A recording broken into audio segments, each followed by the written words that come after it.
Immunity immunity होता है resistance जो कि एक ऑर्गेनिज्म शो करता है अगेंस्ट फॉरेन बॉडी या कोई भी एंटीजन या माइक्रो ऑर्गेनिज्म। वो उसकी एबिलिटी है उसको रेजिस्ट करने की। इम्यूनिटी दो टाइप की होती है, इनेट इम्यूनिटी और एक्वायर्ड इम्यूनिटी। अब जो इनेट इम्यूनिटी होती है वो हमें बर्थ के टाइम मिलती है, वो स्पेसिफिक भी हो सकती है और नॉन स्पेसिफिक भी हो सकती है। स्पेसिफिक मतलब कि वो किसी खास माइक्रो ऑर्गेनिज्म या बैक्टीरिया के खिलाफ अगर इम्यूनिटी है बॉडी में तो वो स्पेसिफिक है। अगर एक जनरल माइक्रो ऑर्गेनिज्म या किसी के खिलाफ भी है तो उसको होगा नॉन स्पेसिफिक इम्यूनिटी। अब अगर टाइप ऑफ इनेट इम्यूनिटी, ये तीन टाइप की होती है। एक होती है स्पीसीज इम्यूनिटी, एक होता है रेशियल इम्यूनिटी और एक होता है इंडिविजुअल इम्यूनिटी। सबसे पहले स्पीसीज इम्यूनिटी। स्पीसीज इम्यूनिटी होती है कि जो कि एक स्पीसीज़ के जितने भी मेंबर्स होते हैं, जैसे डिफरेंट स्पीसीज होते हैं, ह्यूमन, डॉग, कैट, ऐसे मतलब एक स्पीसी के जो सारे मेंबर होते हैं वो जो शो करते हैं वो होती है स्पीसीज इम्यूनिटी। जैसे कि जो बी एंथ्रासिस होता है वो ह्यूमंस को इन्फेक्ट करता है लेकिन चिकन्स को इन्फेक्ट नहीं करता। इसी तरह से मतलब जो ह्यूमंस की जो स्पीसीज है वो बी एंथ्रासिस से रेजिस्टेंट नहीं है और चिकन वाली है। अब रेशियल इम्यूनिटी वो होती है जो एक स्पीसीज़ की डिफरेंट रेसेस में डिफरेंट होती है। जैसे कि जो एंथ्रैक्स होता है वो अफेक्ट करता है शीप को, लेकिन जो अल्जीरियन शीप होती है उसको अफेक्ट नहीं करता क्योंकि वो एक डिफरेंट रेस है। सो जो अल्जीरियन शीप है वो रेजिस्टेंस है एंथ्रैक्स के।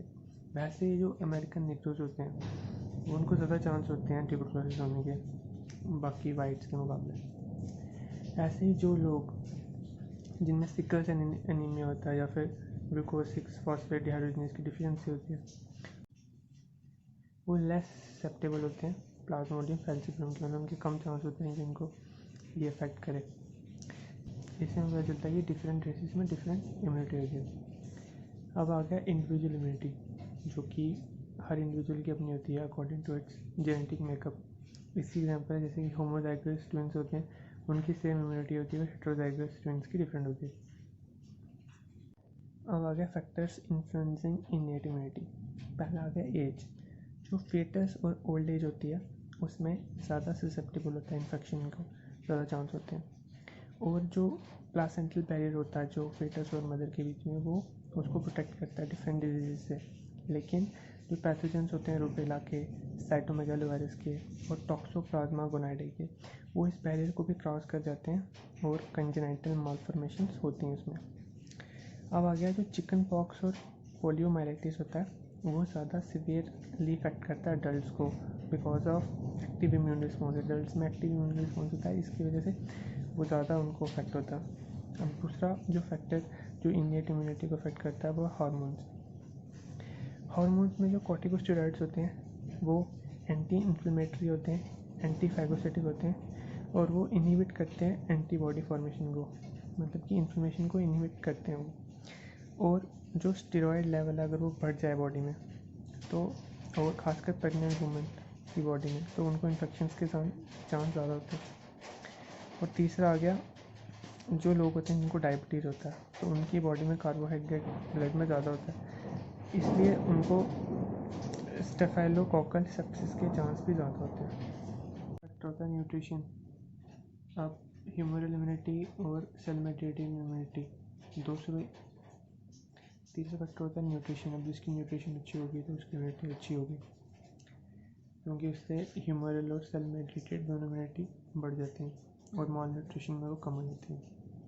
अब आया mechanism of innate immunity. Innate immunity होती है with help of epithelial surfaces. Epithelial surface में सबसे पहले आती है स्किन।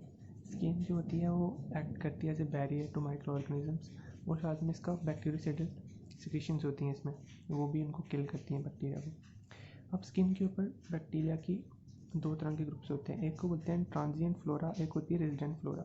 जो ट्रांजिएंट फ्लोरा होती है वो रिमूव हो जाती है इजीली बाय वॉशिंग और बाय डिसइंफेक्टेंट, लेकिन जो रेजिडेंट फ्लोरा होती है वो इजीली रिमूव नहीं होती वॉशिंग या डिसइंफेक्टेंट से, और वो प्रिवेंट करती है, जो रेजिडेंट फ्लोरा होती है वो प्रिवेंट करती है और पैथोजेंस की मतलब कोलोनाइजेशन ना हो जाए स्किन पे, उसको प्रिवेंट करती है। और जब हम ओरल एंटीबायोटिक्स लेते हैं तो रेजिडेंट फ्लोरा को अफेक्ट करती हैं, उसकी वजह से क्लॉस्ट्रीडियल एंटीरोकोलाइटिस हो सकता है ओरल एंटीबायोटिक्स लेने से। नेक्स्ट आ गया रेस्पिरेटरी ट्रैक। जो रेस्पिरेटरी ट्रैक होता है उसमें जो म्यूकोसिक्रीशंस होती हैं वो पार्टिकल्स को ट्रैप कर लेती हैं, और जो उसके हेयर लाइक सीलिया होते हैं वो मूव करते हैं उन पार्टिकल्स को टुवर्ड्स फेरिंग्स। अब फेरिंग्स में या फिर ये स्वेलो हो जाती हैं या मतलब उनको खांसी करके हम बाहर निकाल देते हैं। अब जो पार्टिकल्स जो फिर भी एल्वेलाई तक पहुंच जाते हैं वो पार्टिकल्स को हम इंजेस्ट कर लेते हैं with the help of phagocytes. अब नेक्स्ट है इंटेस्टाइनल ट्रैक। अब इसमें क्या होता है, जो एसिडिक पीएच होता है गैस्ट्रिक जूस का और साथ में जो रेजिस्टेंट फ्लोर होती है इंटेस्टाइन की, वो इनहिबिट कर देती है पैथोजेंस को। Next conjunctiva. कंजक्टाइवा में जो टीयर्स होते हैं वो एलिमिनेट करते हैं बैक्टीरिया और डस्ट पार्टिकल्स को, और जो लाइसोजाइम्स होते हैं उनका बैक्टीरियोसाइड सिलेक्शन होता है।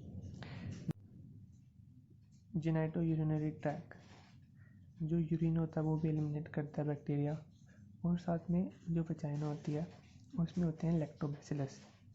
वो क्या करते हैं, फर्मेंटेशन करवाते हैं ग्लाइकोजन की, और उससे क्या होता है कि वजाइना का जो पीएच होता है वो एसिडिक हो जाता है, और उस एसिडिक पीएच जो होता है उसकी वजह से काफ़ी पैथोजेंस इनहिबिट हो जाते हैं।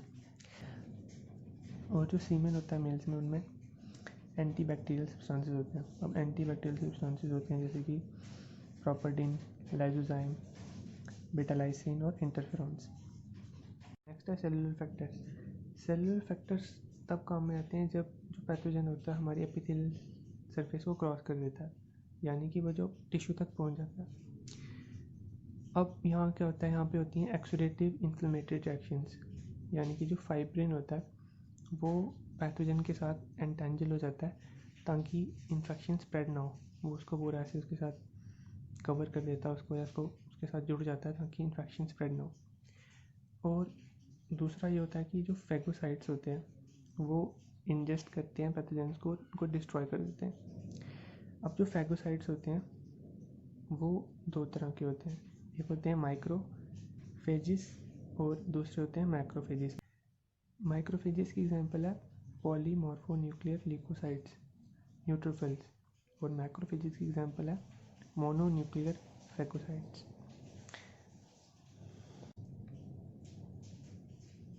स्टेजेस ऑफ फैगोसाइटिक एक्शन, इसकी 4 स्टेजेस होती हैं। पहली होती है कीमोटैक्सिस। कीमोटैक्सिस में क्या होता है, जो फैगोसाइट होता है वो रीच करता है टू द इन्फेक्टेड साइट। और वो कैसे रीच करता है, वो अट्रैक्ट होता है जो कीमोटैक्टिक सब्सटेंसेस होते हैं उनसे अट्रैक्ट होकर वो इन्फेक्टेड साइट तक पहुंचता है। जब वो वहाँ पहुंचता है फिर दूसरी स्टेज होती है अटैचमेंट। अब जो पैथोजन होता है वो फैगोसाइट की मेम्ब्रेन पे जाके जुड़ जाता है, उसकी अटैचमेंट हो जाती है। तीसरा स्टेप है इंजेक्शन। अब जो फैगोसाइट होता है वो उस पैथोजन को एनगल्फ कर देता है अपने अंदर, और जहाँ पे वो पैथोजन एनगल्फ होता है वहाँ पे एक वैक्यूल बन जाता है। उस वैक्यूल को हम बोलते हैं फैगोसोम, क्योंकि वो फैगोसाइट का वैक्यूल है तो फैगोसोम। और ये जो फैगोसोम होता है ये मिलता है लाइसोसोम के साथ। अब जो फैगोसाइट होता है उसमें लाइसोसोम भी है, वो लाइसोसोम फैगोसोम के साथ मिल जाता है और बनता है फैगोलाइसोसोम। फिर इसका चौथा स्टेप आता है इंट्रासेलुलर किलिंग। अब जो बैक्टीरिया या पैथोजन जिसको हमने फैगोलाइसोसोम में पकड़ लिया है, अब वहाँ पे जो लाइसोजाइम के हाइड्रोलिटिक एंजाइम्स होते हैं वो किल कर देते हैं उस बैक्टीरिया को। लेकिन इसकी कुछ एक्सेप्शंस हैं, जैसे कि माइकोबैक्टीरियम ट्यूबरक्लोसिस और एम लेप्रे। ये जो होते हैं ये रेजिस्ट करते हैं किलिंग को, मतलब कि ये फैगोलाइसोसोम के अंदर भी मरते नहीं है, उल्टा वहाँ पे मल्टीप्लाई करना शुरू कर देते हैं। नेक्स्ट जो चीज़ जो हमें इन्नेट इम्यूनिटी प्रोवाइड करती है वो होती है इन्फ्लेमेशन। इन्फ्लेमेशन एक नॉन स्पेसिफिक डिफेंस मैकेनिज्म है। इसमें क्या होता है, वैसोडिलेशन होती है ब्लड वेसल की, और उनकी परमेबिलिटी इंक्रीज हो जाती है। और जब उनकी परमेबिलिटी इंक्रीज हो जाती है तो जो प्लाज्मा होता है वो बाहर निकलता है, और इसकी वजह से जो टॉक्सिक प्रोडक्ट्स होते हैं प्रेजेंट होते हैं बॉडी में वो डाइल्यूट हो जाते हैं। ये इन्फ्लेमेशन का काम है। नेक्स्ट है फीवर। अब फीवर जो होगा तो बॉडी का टेम्परेचर बढ़ेगा, उससे पैथोजन डिस्ट्रॉय होते हैं। और दूसरा क्या होता है, फीवर जब होता है हमारी बॉडी में इंटरफ्रॉन्स की प्रोडक्शन होती है जो कि वायरल इन्फेक्शन में काफ़ी हेल्पफुल होते हैं उनको स्टॉप करने के लिए। Last mechanism of innate immunity है एक्यूट फेज प्रोटीन।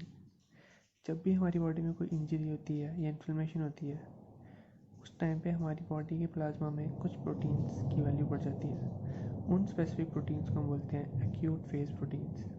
इनके एग्जांपल्स हैं सी रिएक्टिव प्रोटीन CRP और मैनोज बाइंडिंग प्रोटीन। और भी इसकी टाइप्स होती हैं। अब ये करते क्या है, ये हमारे बॉडी में जो कॉम्प्लीमेंट सिस्टम होता है उसका अल्टरनेटिव पाथवे जो होता है उसको एक्टिवेट कर देते हैं।